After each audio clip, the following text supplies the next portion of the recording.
तो हम लोग देखेंगे राइट टू इन्फॉर्मेशन यानी कि सूचना का अधिकार अधिनियम, यानी कि इस सूचना का जो अधिकार नियम है यह मुख्य रूप से भ्रष्टाचार के खिलाफ 2005 ईस्वी में एक अधिनियम लागू किया गया जिसे सूचना का अधिकार नियम यानी सूचना का अधिकार नियम यानी आरटीआई कहा गया।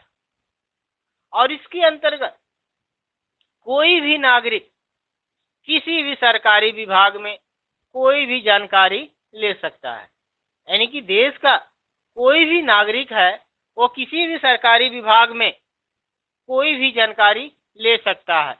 बस शर्त यह है कि आरटीआई के तहत, यानी शर्त यही है जो भी आप लोगों को पूछना है वो आरटीआई के तहत ही पूछी जाने वाली जानकारी तथ्यों पर आधारित होनी चाहिए।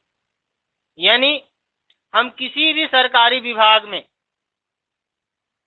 उसके विचार नहीं पूछ सकते हैं, यानी कि उसके विचार क्या है।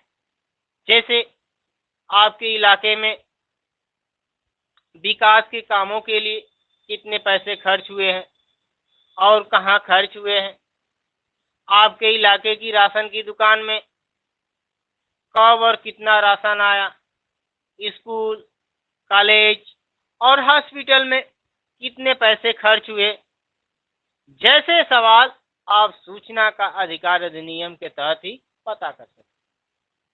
यानी कि गांव में पैसे खर्च कैसे हुए, कहाँ हुए, या राशन कितना आया, या कितना राशन की दुकान में आया, या स्कूल या कॉलेज या हॉस्पिटल में कितने खर्च हुए, ये सारे जितने भी सवाल है तो आप सूचना का अधिकार अधिनियम के तहत पता कर सकते हैं। यानी कहाँ पर क्या क्या खर्च हुआ है और कैसे हुआ है। इसमें आगे देखते हैं प्रयोग एवं फायदे, यानी कि इसके प्रयोग से, यानी आरटीआई के प्रयोग से क्या फायदे हैं इसको हम देखते हैं। पहला पॉइंट देखते हैं कि कोई भी नागरिक किसी भी सरकारी विभाग से जानकारी प्राप्त कर सकता है। यानी कोई भी नागरिक है, कोई भी देश का अगर नागरिक है तो किसी भी सरकारी विभाग से यह जानकारी प्राप्त कर सकता है कि कहाँ पर क्या खर्च हुए हैं। फिर दूसरा पॉइंट है, ये अधिकार एक आम नागरिक के पास है जो सरकार के काम या प्रशासन में और भी पारदर्शिता लाने का काम करता है।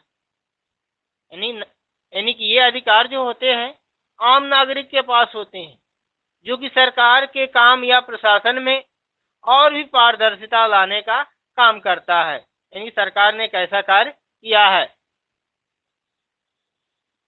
अगला पॉइंट है इसमें कि भ्रष्टाचार के खिलाफ एक बड़ा कदम भी है। यानी कि अगर आरटीआई के थ्रू अगर कोई भी हम सूचना मांगते हैं तो अगर कोई भ्रष्टाचार किया है तो तुरंत क्या हो जाएगा, पकड़ा जाएगा। जो भी कार्य किया है या नहीं किया है सारा उसके बारे में पता चल जाएगा। इसलिए अब भ्रष्टाचार के खिलाफ भी एक बड़ा कदम है। फिर इसमें अगला पॉइंट है कि इस अधिकार का उपयोग हम किसी भी सरकारी विभाग की राय जानने के लिए नहीं कर सकते। इसका उपयोग हम तथ्यों की जानकारी पाने के लिए ही कर सकते हैं, ये नहीं कि उनकी हम राय जाने। जो भी इसका उपयोग हम सिर्फ तथ्य की जानकारी के लिए ही कर सकते हैं। जैसे डिस्पेंसरी में कितनी दवाइयाँ आती हैं, पार्क और साफ सफाई में कितना खर्च हुआ है, किसी सरकारी दफ्तर में कितनी नियुक्तियां हुई है, इसके अलावा सड़क बनाने के लिए कितने पैसे आए और कहाँ पर खर्च हुए, ये सारी चीजें हम पूछ सकते हैं। ये मतलब अधिकार होता है एक आम नागरिक का। फिर इसमें अगला पॉइंट है कि सभी गवर्नमेंट डिपार्टमेंट, प्रधानमंत्री, मुख्यमंत्री, बिजली कंपनियां, बैंक, स्कूल, कॉलेज, हॉस्पिटल, राष्ट्रपति, पुलिस, बिजली कंपनियां आरटीआई एक्ट के अंतर्गत ही आती है। यानी कि सभी जितने भी गवर्नमेंट डिपार्टमेंट है, उस गवर्नमेंट डिपार्टमेंट सिर्फ आरटीआई एक्ट के अंतर्गत ही आते हैं, चाहे वो प्रधानमंत्री हो या राष्ट्रपति हो या मुख्यमंत्री हो या बिजली कंपनियां हैं, बैंक है, स्कूल है, कॉलेज है, हॉस्पिटल है, पुलिस है, ये जितने भी लोग हैं यह सब आरटीआई एक्ट के अंतर्गत ही आते हैं। फिर इसमें अगला पॉइंट है कि लोगों ने आरटीआई के इस्तेमाल से कई ऐसी जानकारियां हासिल की है जिससे उनकी रोजमर्रा की समस्याएं भी सुलझ गई है।